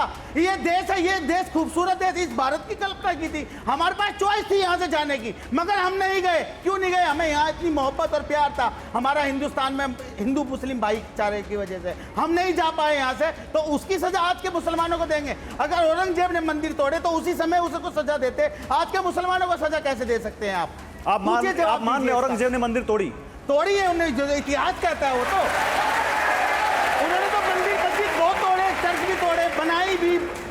कोई तो भी ये तो बनाई फिर नहीं। यही तो हिंदू पक्ष कह रहा है कि मंदिर तोड़कर मस्जिद बनाया गया। देखिए, वो 4 बार टूटा मंदिर सर, और चार बार बना, और लेकिन- आज भी वहां पर पूजा हो रही है। ठीक है, देवकीनंदन जी तो मान रहे औरंगजेब ने मंदिर तोड़ी। देखिए, मुझे लग रहा है कि ये इस भूमि का असर है जो ये सत्य स्वीकार कर रहे हैं। और मैं सच में इस बात के लिए इनका स्वागत करता हूं, धन्यवाद देता हूं, और ये कहूंगा इस फीलिंग को दिल्ली के स्टूडियो में भी बैठ के बनाए रखें आप। पहली बात, सुनो सुनो सुनो, एक मेरे ध्यान से सुन लो, फिर बात उड़ जाएगी। ये सच है कि औरंगजेब ने मंदिर तोड़े, इन्होंने स्वीकार किया। अब अगर मंदिर तोड़े तो मैं एक बार फिर ऑफर दे रहा हूं, भाईचारे का ऑफर। काशी, मथुरा, आगरा की जामा मस्जिद की सीढ़ी, इन तीन को हम लोगों, क्योंकि काशी में शिव आज भी हैं, मथुरा में कृष्ण आज भी हैं,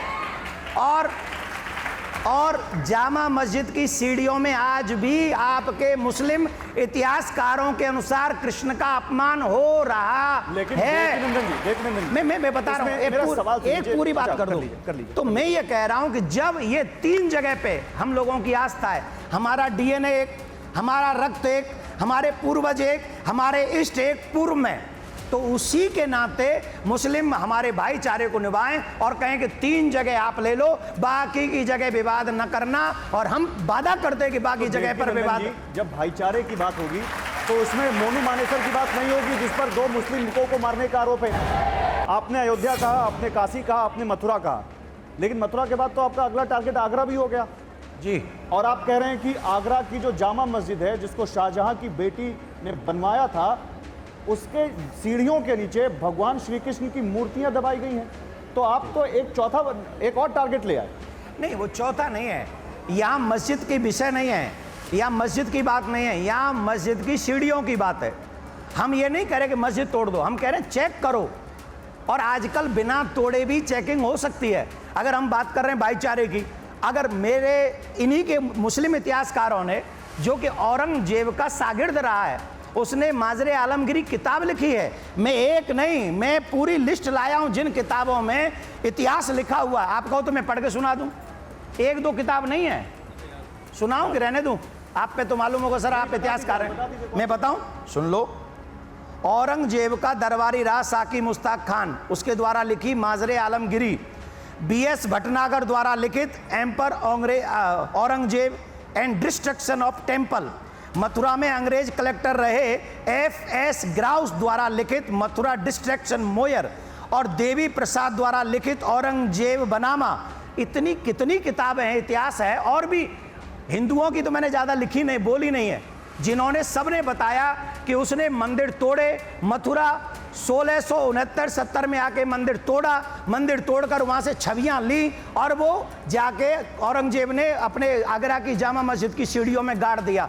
मेरे इष्ट को, ये कहते हैं भाईचारा है, DNA एक है, ब्लड एक है, और मेरा इष्ट मतलब आपका भी पूर्वजों का इष्ट कहाँ है? मंदिर की मस्जिद की सीढ़ियों में। और मैं चैन से बैठ जाऊंगा उन्हें लाए बगैर? मैं तो नहीं बैठूंगा, और तब तक नहीं बैठूंगा। अब बताता हूं, इसमें हमने आगरा में कोर्ट में केस कर दिया, 4 सुनवाई हो चुकी हैं अभी तक, एक भी सुनवाई में विपक्षी लोग नहीं आए। क्यों नहीं आए? लेट करने का स्टाइल कि 2024 का इलेक्शन निकल जाए, बाद में देखेंगे। अरे भाई, ये कोई बात है? जब कसाब के लिए रात के 2 बजे कोर्ट खुल सकता है, तो हमारे कृष्ण के लिए भी दिन रात जांच होनी चाहिए, चेकिंग होनी चाहिए। अभिषेक जी, अब आपके ओपिनियन की ज़रूरत है। आपने काफ़ी देर से सुना मुस्लिम पक्ष का एक सबसे स्ट्रॉन्ग जो यहाँ पर उनका जो तर्क है वो ये है कि 1991 प्लेसेस ऑफ वर्शिप एक्ट इस देश में लागू है, और वो उसके तहत ये कहा गया है कि 15 अगस्त 1947 के बाद इस देश के जिस भी धार्मिक स्थल का जो भी स्वरूप है वो वैसा ही रहेगा, उसको बदला नहीं जाएगा। अब बात अभी तक अयोध्या की थी, अयोध्या में फैसला आ गया, काशी पे बहस चल रही है, मथुरा की बात अभी हो रही है, आगरा में कह रहे हैं मस्जिद मत तोड़े, लेकिन वो सीढ़ियाँ तोड़ने की बात, सीढ़ियाँ को नीचे है, जाहिर सी बात है आप चाहेंगे होंगे कि अगर निकलता है तो तोड़ा जाए। नहीं निकले तो हमारे भगवान दे दें। और एक बात आपके चैनल के माध्यम से बता दूं, हाँ, अगर वहां भगवान निकलते और इनकी मस्जिद की सीढ़ियां टूटती हैं, उनकी जो भी नुकसान होगा उसकी भरपाई देवकी नंदन करेगा। ठीक है, तो क्या ये इस एक्ट के रहते संभव है? एकदम कानूनी इसकी पेचीदगियां बताइए आप। देखिए, ये एक्ट जो है, इसे लीगल लैंग्वेज में कहेंगे बहुत ही पुअरली ड्राफ्टेड लेजिस्लेशन है। अच्छा, ये जो सेक्शन 3 है, जो बार करता है दूसरी जगहों पर एक्सेप्ट फॉर अयोध्या, वो इतना पुअरली ड्राफ्टेड है कि अगर ठीक से उसे पढ़े तो ये मथुरा और काशी को तो नहीं ही रोकता। आप कह रहे हैं मथुरा और काशी पे लागू नहीं होता? नहीं लागू होगा अगर आप इसे ठीक से पढ़ेंगे। बताइए, थोड़ा तो ये समझाइए। जो सेक्शन 3 में कहा गया है कि जहां रिलीजियस नेचर नहीं चेंज करना है, आप रिलीजियस नेचर ना काशी में चेंज कर रहे हैं ना मथुरा में। जब से हो रही थी तब से आज तक हो रही है। पूजा पाठ पहले भी होती थी, आज भी होती है। अब दूसरी बात है, महाराज जी ने जो पिटिशन डाला है सुप्रीम कोर्ट में, उस पर 2-3 चीजें हो सकती है। या तो सुप्रीम कोर्ट मान ले सकती है महाराज जी ने जो भी ग्राउंड्स लिया होगा, और अगर महाराज जी के ग्राउंड्स नहीं भी मानती है सुप्रीम कोर्ट किसी वजह से, तब भी उसके कारण मथुरा और काशी तो नहीं रुकेंगे। इसीलिए इन बातों को समझना पड़ेगा। दूसरी बात है, कई लोग आजकल ये विचार व्यक्त नहीं, कर रहे हैं। अभी इस पर एक और मैं आपसे पूछना चाहता हूं, फिर आगे जी। बढ़ूंगा। आपने कहा कि काशी और मथुरा तो नहीं रुकेगा, और जो जामा मस्जिद का जिक्र कर रहे हैं देवकी नंदन जी, उस पर यह एक्ट लागू होगा क्या? वो सीढ़ियां टूट सकती हैं? अब कई चीजों को मैंने आपको पहले भी बताया, बड़ा ही पुअरली ड्राफ्टेड लेजिस्लेशन है। जिसने भी ये लेजिस्लेशन लिखा, उसका क्या इंटेंट था कहना मुश्किल था, या वो इनकॉम्पिटेंट थे या कॉम्पिटेंट थे, जानबूझकर ऐसा लिखा, हरिडली लिखा गया, कहना मुश्किल है। महाराज जी जो कह रहे हैं सीढ़ियों के नीचे मूर्तियां हैं, मान लीजिए ये बात सच है या झूठ होगी, यही 2 चीज हो सकती है। तो फैक्ट फाइंडिंग में कोई रोक नहीं है किसी भी जगह, इसकी फैक्ट फाइंडिंग की जा सकती है। झूठ मालूम हुआ तो झूठ मालूम हुआ। ठीक है, तो आप कह रहे हैं कि दूसरी बात- 1991 का जो प्लेसेस ऑफ वर्शिप एक्ट है, हमें किसी चीज की जांच करने से नहीं रोकता है, हमें केवल किसी उसका चीज की स्वरूप जांच बदलने करने से नहीं रोकता रोकता है। है। ठीक किसी है। चीज की जांच करने से नहीं रोकता है। दूसरी बात है, मैंने आपको बार बार मैं बता रहा हूं, ये बड़ा ही पुअरली ड्राफ्टेड लेजिस्लेशन है। शायद आपको सीढ़ियों को तोड़कर मूर्ति देखने में भी नहीं रोकेगा वो, शायद उसकी जरूरत नहीं है आज के दौर में जो टेक्नोलॉजी है। अगर आप देखेंगे, एक प्रिवी काउंसिल का जजमेंट है, लाहौर हाईकोर्ट का जजमेंट है, और भी 2-3 हाईकोर्ट का जजमेंट्स है, जिसमें कहा गया है कि जो मंदिर होता है वो सैक्रोसैंक्ट होता है, और मस्जिद जो होता है वो प्लेस ऑफ वर्शिप है। तो क्या फर्क पड़ता है, मस्जिद को अगर आप वहां से हटा भी देते हैं, आप उसका नुकसान भरपाई कीजिए। जैसी मस्जिद बनी थी उससे ज्यादा सुंदर मस्जिद बना दीजिए। जब हिंदू कोई कहता है मंदिर है, ये कानून है। मैं अपनी बात, अगर कानून है नहीं, तो अयोध्या में तो भव्य मंदिर बन रहा, मगर जो सुप्रीम कोर्ट ने 5 एकड़ जमीन दी थी मस्जिद के लिए, वहां पे तो आज तक कोई ईंट भी नहीं लगी। तो ये कहाँ का इंसाफ है? यही हम कहना चाह रहे हैं कि ये बार बार इन चीजों को लाकर, और ये भी कहा गया, सुनिए गौरव जी, जो सुप्रीम कोर्ट ने जजमेंट दिया था अयोध्या का, उसमें कहा गया था कि चोरी से 1949 में मूर्तियां रखी गई, मंदिर के कोई अवशेष नहीं मिले नीचे, मस्जिद के नीचे। और 1992 में कोर्ट में कहा गया कल्याण सिंह की तरफ से, जो वहां जब के मुख्यमंत्री थे, कि मस्जिद को कोई नुकसान नहीं पहुंचेगा, मगर मस्जिद को शहीद किया गया। तब कहां चला गया था संविधान? तब कहां चला गया था कानून? कैसे किसी धार्मिक स्थल को तोड़ दिया गया? अच्छा बताइए, आपने कोर्ट कर दिया, सुप्रीम कोर्ट ने क्या फैसला दिया उस मामले में? जो फैसला दिया उन्होंने, क्या फैसला दिया? उन्होंने फैसला दिया कि यहाँ पर मंदिर था, मंदिर बनेगा। सुनिए, उन्होंने कहा यहाँ पर मंदिर बनेगा, और वहां मंदिर था नहीं है, उन्होंने कहा मंदिर बनेगा। आपको 5 एकड़, अगर हमारा मस्जिद ना होती तो हमें जगह ना मिलती। हमें 5 एकड़ जो जमीन दी सरकार ने, वो इसी वजह से दी, मगर सरकार ने आज तक हमारी जमीन पे मस्जिद नहीं बनाई। अभी आप बात कर रहे थे कि आपको मस्जिद बनानी चाहिए थी, तो बड़ा दिल दिखाना चाहिए था। मुसलमानों ने बड़ा दिल दिखाया क्या? धरना प्रदर्शन किया क्या? कोर्ट के खिलाफ कोई बात की? नहीं की। देवकी नंदन जी इस पर कुछ बोल रहे हैं, आप बड़ा दिल नहीं दिखा रहे हैं, आप बड़ा दिल नहीं दिखा रहे। क्या नहीं दिखा रहे दिल? 5 एकड़ जमीन मिली और एक भी ईंट नहीं लगी। हमने 5 एकड़ जमीन कोर्ट ने दिलवाई, सरकार ने दी, ये सच है? सच है, योगी जी वहाँ कुछ बनवाना चाहते हैं, ये सच है, पर इनका एक बोर्ड है। हमारे घरों में कई प्रकार की बहुएं होती हैं, एक थोड़ा रूठने वाली बहू होती है, ये उस टाइप के लोग हैं, एक सेकंड में रूठ जाते हैं। अब योगी जी कह रहे हैं हम बनवा दे रहे हैं, बोले अभी हमने नहीं बनवाना, वो रूठ के बैठ गए। ये अलाउ करें, योगी सरकार उस मस्जिद को बनवाएगी, जगह नहीं की है, सरकार उसको बनवाएगी, इसमें क्या बुराई है? ये पहुंच चुकी वहाँ पर, मैं गया था वहाँ पर भी देखने के लिए, फाइलें पहुंचाई गई वहाँ पर, मगर अभी तक उन फाइलों पर कोई साइन नहीं हुए। हो सकता है बड़ा बजट बनाया, मैं बताता हूँ, कोई सरकार हो सकता है राम मंदिर से बड़ी फाइल आपकी मस्जिद की बन रही हो, आप वेट एंड वॉच। देवकीनंदन जी नहीं को सहयोग बनने का सर, मैं गया था करेंगे? जमीन एक मिनट, देवकीनंदन जी को सहयोग करेंगे उसमें? उस मस्जिद बनाने में कोई सहयोग करेंगे? उस मस्जिद में सहयोग नहीं करूंगा। नहीं करेंगे ना। ठीक है, चलिए यहाँ पे क्लियर कर दिया आपने। मैं इसलिए कर दिया ना, राम मंदिर बनाने में इन्होंने कोई सहयोग नहीं किया, ये कृष्ण मंदिर बनाने में सहयोग करेंगे, मैं उस मस्जिद में सहयोग कर दूंगा। क्लियर बात है। अब मैं ओम जी एक इतिहास के एक सवाल पर आता हूं और उसके बाद मैं जामा मस्जिद पर इनसे सवाल लूंगा। इन्होंने कहा औरंगजेब ने मस्जिद तोड़ी, ये मुस्लिम पक्ष कह रहा है। जो इंतजामिया मस्जिद की कमेटी है वो ये कह रही है कि जो वो 1669 में जो मस्जिद तोड़ी औरंगजेब ने, दरअसल वहाँ पर अकबर के दीन इलाही धर्म के मुताबिक एक मंदिर और एक मस्जिद बनवाया गया था, और औरंगजेब ने जो मंदिर तोड़ा वो तोड़ा, लेकिन मस्जिद वहाँ पर पहले से थी और मस्जिद तोड़ के मंदिर नहीं बनाया गया। ये उनका तर्क है। देखिए, कम से कम जहाँ तक मेरी इतिहास की समझ है, इतिहास और संस्कृति की, इतिहास के किसी ग्रंथ से अगर इसका प्रमाण हमें दे दें, किसी भी प्राथमिक स्रोत से, तो मैं इसे स्वीकार कर लूंगा। ऐसा बिल्कुल नहीं है। 1669 में, उसके पहले भी 1585 के आसपास नए मजहब दीन इलाही के तहत मंदिर और मस्जिद का निर्माण अकबर ने करवाया, और बाद में औरंगजेब ने मंदिर को तोड़वा दिया था क्योंकि वो दीन इलाही का विरोध कर रहे थे, लेकिन मस्जिद तोड़कर मंदिर नहीं बनाई गई। ये उनका तर्क। नहीं, ये एकदम आप 1669 का औरंगजेब का फरमान पढ़िए गौरव जी। मैं आपसे कह रहा हूँ 1669 का औरंगजेब का फरमान पढ़िए, वो एशियाटिक लाइब्रेरी कोलकाता में है।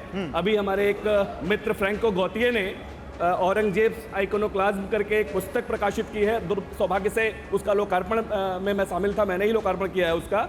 उसके उस पन्ने को पढ़िए, आपको स्पष्ट हो जाएगा। स्पष्ट आदेश दे रहा है अपने मुहत्सिबों को कि जाओ और उस मंदिर को तोड़ दो, स्पष्ट रूप से। इसमें कहीं कोई संशय नहीं है, कोई उसके पहले वहां मस्जिद नहीं थी, वहां पर मंदिर तोड़कर मस्जिद बनाया जा रहा है। एक चीज। दूसरी चीज, आप पीछे अगर मैं ज्ञानवापी की बात करूं, पीछे 150 साल केवल चले जाइए। 1863 से 1870 के बीच एक यूके का, यूनाइटेड किंगडम का एक फोटोग्राफर है, उसने कुछ फोटोग्राफ्स खींचे, सैमुअल बॉर्न नाम है उसका। उसने फोटोग्राफ्स खींचे, जेके पॉल गेटी म्यूजियम में है। आप अपने मोबाइल पे कोई भी यहाँ बैठा जेके पॉल गेटी म्यूजियम ज्ञानवापी डाल के देख सकते हैं।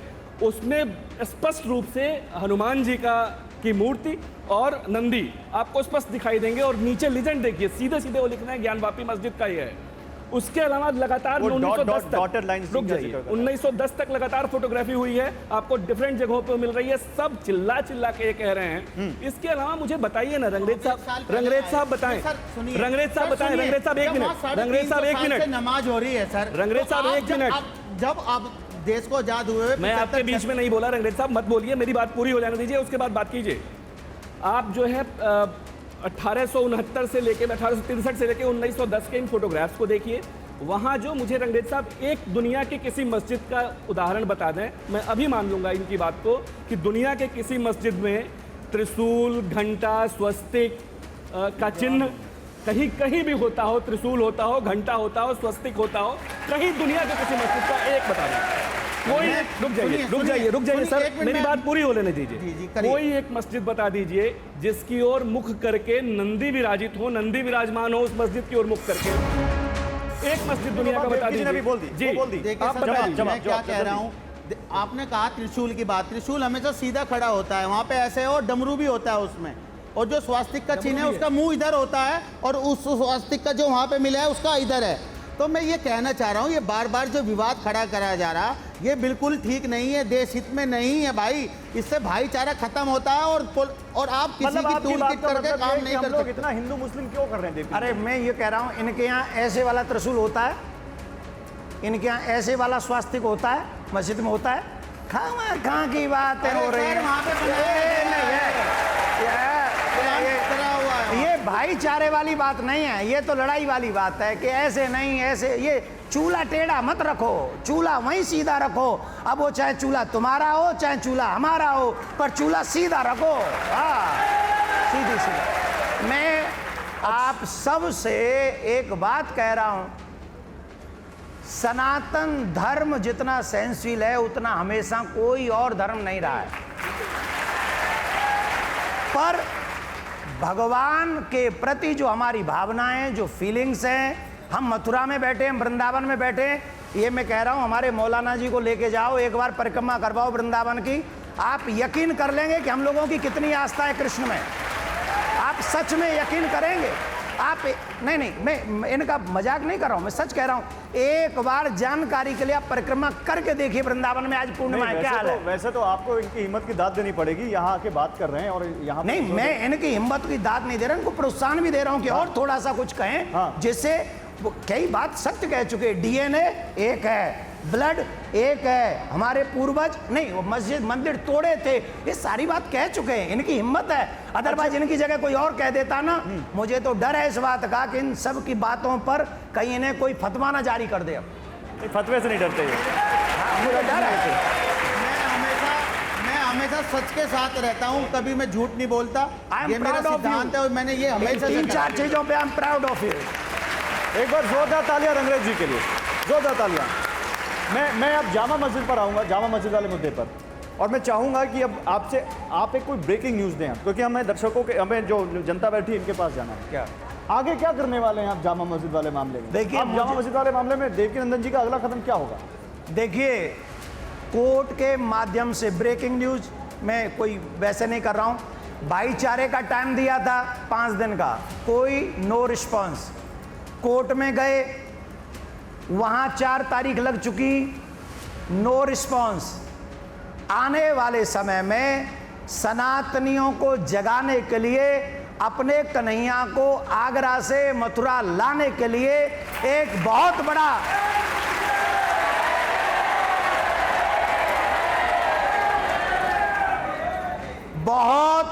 कार्य होगा। क्या होगा? Wait and watch. अच्छा, अभी हमारे जो यहाँ पर जो लोग बैठे हुए हैं ये बहुत देर से वेट कर रहे हैं, एक माइक दीजिए यहाँ। मैं श्री कृष्ण जन्मभूमि संघर्ष न्यास का अध्यक्ष हूँ और हम भी सुप्रीम कोर्ट में वर्सेस एक्ट का केस लड़ रहे हैं। ये पूरी बात नहीं बता पाए।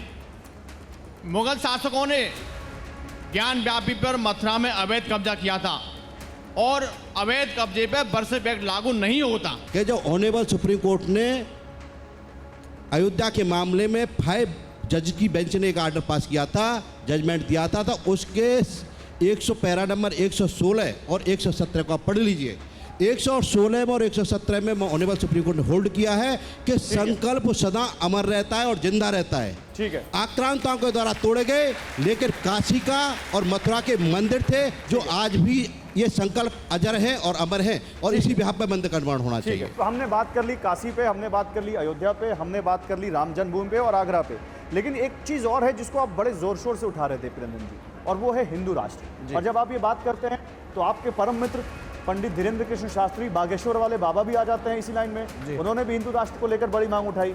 तो आप लोग ऐसा क्यों कह रहे हैं? जब इस देश में सेक्युलरिज्म है, जब सारे धर्मों को संविधान में एक जगह दी गई है, तो आप फिर इस देश को हिंदू राष्ट्र बनाने की मांग क्यों कर रहे हैं? पहली बात, आज हम सेकुलर देश हैं, बहुत अच्छी बात है। सेकुलर देश में जहां जहां हम अल्पसंख्यक हुए वहां हम सुरक्षित नहीं है। दूसरी बात, जहां जहां संख्या बल इनका कम है वहां ये सुरक्षित हैं। ये बात सच है कि नहीं? सच है। अब संविधान कहता है सबकी सुरक्षा, तो जब हम लोग अल्पसंख्या में आ जाएंगे तो कश्मीर ले लो, अन्य प्रदेश 8-9 स्टेट्स में हम लोग बहुत नीचे चले गए, ठीक। और इससे भी बड़ी बात, पाकिस्तान में हमारा हाल क्या है, अफगानिस्तान में हमारा हाल क्या है, मुस्लिम अन्य कंट्रियों में हमारा हाल क्या है, बांग्लादेश में हमारा हाल क्या है। इन सब भूगोल खगोल को देखते हुए आज अगर ये देश हिंदू राष्ट्र घोषित होता है, मैं वादा करता हूं कि हिंदू राष्ट्र बनने पर इनको रत्ती भर भी कोई नुकसान होने वाला नहीं है। केपी नंदन जी, एक सवाल और आता है जी। सवाल ये आता है कि ये देश धर्म से चलेगा या संविधान से चलेगा, क्योंकि संविधान में उसकी प्रस्तावना में साफ लिखा है कि भारत एक संप्रभु, समाजवादी, धर्मनिरपेक्ष, लोकतांत्रिक गणराज्य है। मान लिया, लेकिन मैं आपसे सभी टीवी चैनलों के जितने भी विद्वान एंकर हैं उनसे, जितने भी कोर्ट में जज वकील हैं उन सब से, जितने भी कलाकार, जितने भी अभिनेता, जितने भी नेता, उन सब से, जनता जनार्दन से हाथ जोड़ के मेरा एक क्वेश्चन है, इस क्वेश्चन का आंसर सब देने का प्रयास करें। ईमानदारी से बताएं कि यह संविधान कब तक सुरक्षित रहेगा इस देश में, कब तक सुरक्षित रहेगा? यह बिगेस्ट क्वेश्चन है, यह यक्ष क्वेश्चन है। यह संविधान हमेशा सुरक्षित रहे, इसके लिए हिंदू राष्ट्र आप कह रहे हैं संविधान पर खतरा है। 15-20 साल और रुक जाओ। आज आपके सामने यहां मथुरा से 50 कोस दूरी पे, 50 किलोमीटर, 84 कोस की परिक्रमा जहां सब लोग करते हैं, पूरा विश्व का लोग आता है, 84 कोस की परिक्रमा होती है। वहां पर क्या हुआ? क्योंकि वहां हम अल्पसंख्यक हैं, क्या हुआ? वहां गोलियां चली, पत्थर चले, वहां पर टीवी चैनलों के एंकरों में भी वो पत्थर पड़े, वो जो आप लोगों की गाड़ियां लेके चलते हैं वो फूंक दी गई हैं। आज 2023 में कल्पना करिए 2047 में क्या होगा। 2047 में भी संविधान सुरक्षित रहे, इसके लिए हिंदू राष्ट्र की बहुत जरूरत है, बहुत जरूरत है। मैं इस पर आगे भी आपसे सवाल लूंगा, लेकिन कानून के जानकार हमारे साथ हैं। क्या वाकई हिंदू राष्ट्र संभव है इस संवैधानिक व्यवस्था में? क्लियर। आप डिफाइन कैसे करते हैं हिंदू राष्ट्र? मेरे विचार से तो कोई कॉन्फ्लिक्ट नहीं है कॉन्स्टिट्यूशन के साथ। नहीं, आप सिंपल हिंदू राष्ट्र मतलब एक धर्म विशेष का राष्ट्र। कानून में क्या है? कानून तो सिर्फ कहता है धर्मनिरपेक्ष, तो हिंदू भी तो हमेशा धर्मनिरपेक्ष है, सारे धर्म। अरे भाई, हम भी तो धर्मनिरपेक्ष हैं। सर्वे भवन्तु सुखिनः, सबकी मनोकामना, हम तो सबके लिए प्रार्थना करने वाले हैं, तभी तो हिंदू राष्ट्र बनाओ। देखो, मैं एक बात आप सबसे निवेदन कर रहा हूं, आने वाले भविष्य को देखने के बाद भी जो लोग अपनी आंखों पर पट्टी बांध लेते हैं ना, वो ना अपना भला कर पाते हैं, ना अपने समाज का, ना अपने देश का भला कर पाते हैं। नहीं तो इस बात की क्या गारंटी है? आज यूरोप उसी आग में जल रहा है जिसके लिए वो भारत को उकसाता था। अरे ये धर्मनिरपेक्ष, यहाँ ये होता है, यहाँ ये होता है, ये होता है। आज फ्रांस जो है वो मिसाल लेके घूम रहा है, बटन लेके घूम रहा है, हमें शांति दे दो, हमें बचा लो। वो कंडीशन भारत में ना हो, इसके लिए हिंदू राष्ट्र की जरूरत है। अच्छा, मैं आपसे एक और सवाल पूछता हूँ, तो फिर इस बात की क्या गारंटी है कि जब देश हिंदू राष्ट्र बन जाएगा तो ये सब नहीं होगा? पक्का नहीं होगा। बताइए नेपाल में कहाँ दुखी हैं ये? जब भी हिंदू राष्ट्र रहा था क्या ये वहाँ दुखी थे?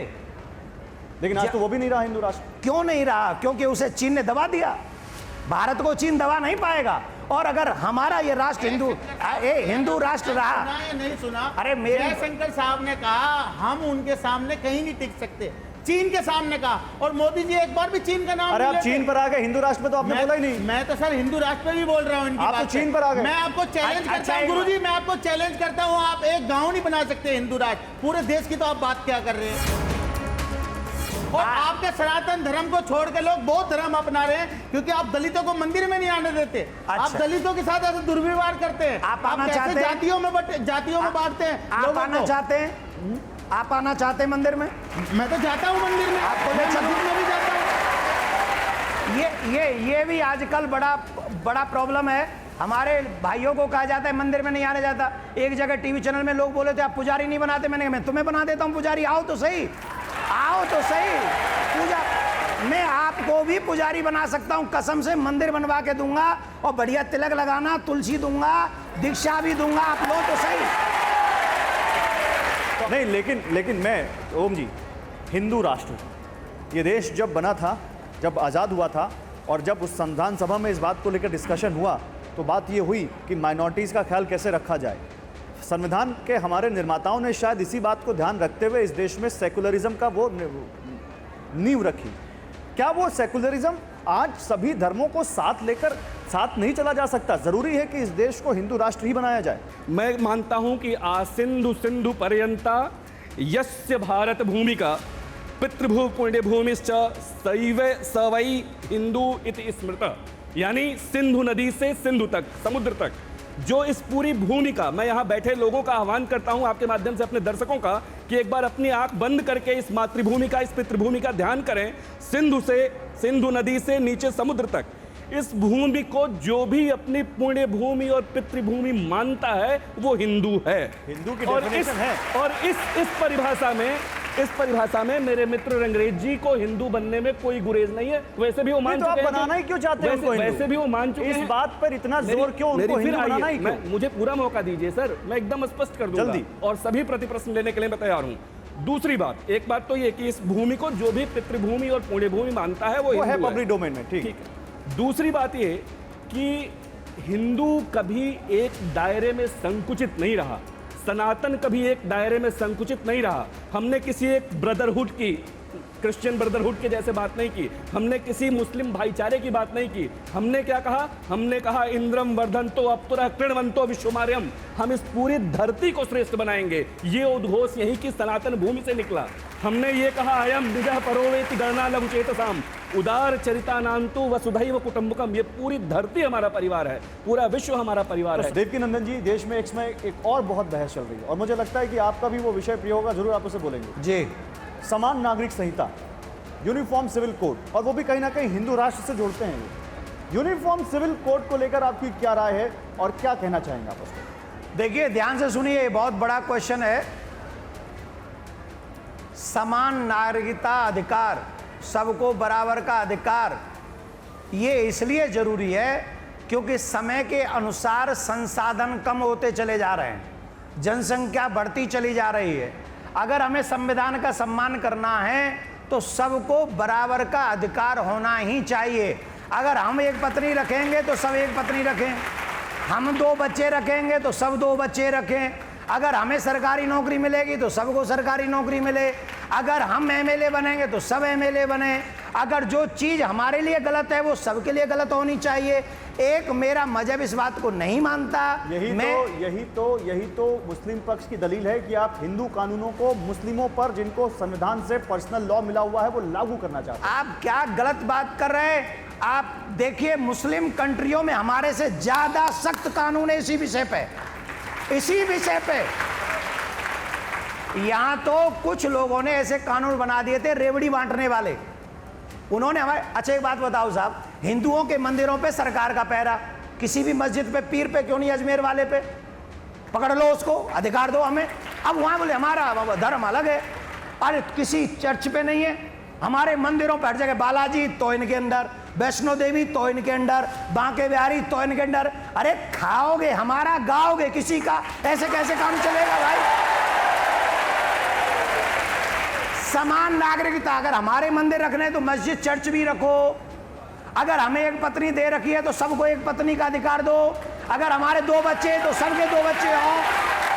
अच्छा गुरुजी, सब नहीं, गुरुजी नियम होना चाहिए सबके लिए। इसी में एक बयान, केवल मुस्लिमों को आपत्ति नहीं है, तो नागालैंड के हिंदू आदिवासियों को भी आपत्ति है, सिख पंथ के लोगों को भी आपत्ति है, और वो कह रहे हैं कि ये हमारे जो अधिकार हैं वो यूसीसी से कहीं छिन ना जाए, उनको इस बात की आशंका है। तो आप क्या उनको भी यही बात कहेंगे? नहीं, मैं सरकार को ये निवेदन करूंगा कि सरकार उन्हें ये समझाए कि एक समान नागरिकता कानून में किसी का अधिकार छीना नहीं जाएगा, लेकिन जो बेसिक चीजें हैं, जीने की कला सेम होगी, एजुकेशन सेम होगी, दवाई ववाई इलाज विलाज सेम होगा, शादी का फॉर्मा एक होगा, बच्चों का फॉर्मा एक होगा, नौकरी का फॉर्मा एक होगा। अपराध करने पर अगर एक ने लड़की को छेड़ दिया, एक ने लड़के को छेड़ दिया, एक ने नेता को छेड़ दिया, चाहे वो किसी भी धर्म का क्यों ना हो, सबको सजा बराबर होगी, बराबर होगी। यूसीसी को लेकर हालांकि यहाँ बैठे लोगों की राय भी उतनी ही महत्वपूर्ण है जितनी बाहर बैठे लोगों की है, लेकिन ये भी है कि ये पूरा देश नहीं है। यूसीसी पर सबसे बड़ा सवाल यही है कि सबको समान अधिकार मिलेगा तो फिर दिक्कत क्या है? सर, जो 21वां लॉ कमीशन था, उन्होंने रिपोर्ट दी और कहा कि यूसीसी की देश में ज़रूरत नहीं है। यहाँ बैठे हैं वकील साहब जो कानून के जानकार हैं, ये बता देंगे। और जो अभी बात हुई सरकार कोई इस पर बिल लेकर नहीं आ रही। ये एक शगुफा है, जैसे 15 लाख एक शगुफा था, जुमला था कि हर किसी के अकाउंट में 15 लाख आएंगे। यही तो रोना है, यही तो हम कह रहे हैं कि जैसे ये कोई नहीं चाहेगी कि मेरा पति दूसरी पत्नी ले आए, वैसे ही आपकी भी देवियां नहीं चाहती कि कोई दूसरी ले आए। आखिरी सवाल है, समय हमारा खत्म हो चुका है, तो इसीलिए यूसीसी लाना चाहिए क्योंकि वो 4 शादी कर लेते हैं और हिंदू एक ही शादी कर पाता है। देखिए, जनसंख्या का ध्यान रखना है हमें, अधिकारों का ध्यान रखना है हमें, हमारी बहन बेटियां जो फ्रिज में काट काट के चिन चिन के लगा दी जाती हैं उनका ध्यान रखना है हमें, हमारी बहन बेटियों को जो स्कूल के आगे ताका झांकी होती है उसका ध्यान रखना है हमें, हमारे लोगों को भी बचा के रखना। एक मिनट सुनो, नहीं है ये सब। आप घबराइए नहीं। आप इतने क्यों इन्हें डरा रहे हैं कि फ्रीज में काट देंगे? तो अगर एक दो व्यक्ति अगर कोई घटना करता है तो आप पूरे समाज को कैसे कह देंगे भाई? अब ये डरने वाले नहीं है, अभी तो अरे मोहब्बत, आप मोहब्बत के खिलाफ हैं। आप डायरेक्ट बात मत कीजिए। मोहब्बत के खिलाफ हैं। रंगरेज डायरेक्ट बात मत कीजिए। आपसे मेरा निवेदन है, हम ये नहीं चाहते हैं कि हमारी बहन बेटियां काटी जाएं, भगाई जाएं, उन्हें जो लोग बाइक देते हैं, पैसा देते हैं हमारी बच्चियों का पीछा करने के लिए, ऐसे लोगों पर भी प्रतिबंध लगे, कानून बने और हमारी बहन बेटियां सुरक्षित हों। और सुनो, हम ये चाहते हैं ये भी सुरक्षित हों, आपकी मुस्लिम बहन बेटियां भी ऐसे उन जल्लादों से सुरक्षित हों जो अपनी बहन बेटियों का आदर भी नहीं करते, वो 2-4% है, वो इसके लिए भी कानून होना चाहिए। एक देश एक कानून, यही जरूरी है हमारे लिए। ठीक है, बहुत बहुत बहुत शुक्रिया आपका देवकीनंदन जी, आपने हमें यहाँ पर आने की अनुमति दी और यहाँ पर एक कार्यक्रम करने की अनुमति दी। बहुत शुक्रिया आप लोगों का भी, आप लोग यहाँ पर आए, और एक बार जोरदार तालियां आप सब के लिए जो आप लोग यहाँ पर आए और यहाँ पर पधारे। जोरदार तालियों के साथ एक बार फिर से बहुत अच्छा लगा आप लोगों से बात करके और आप लोगों की राय सुन के। और मैं चाहूँगा जाने से पहले एक बार जोरदार तालियां हमारे इन मेहमानों के लिए भी और देवकीनंदन जी के लिए। शुक्रिया।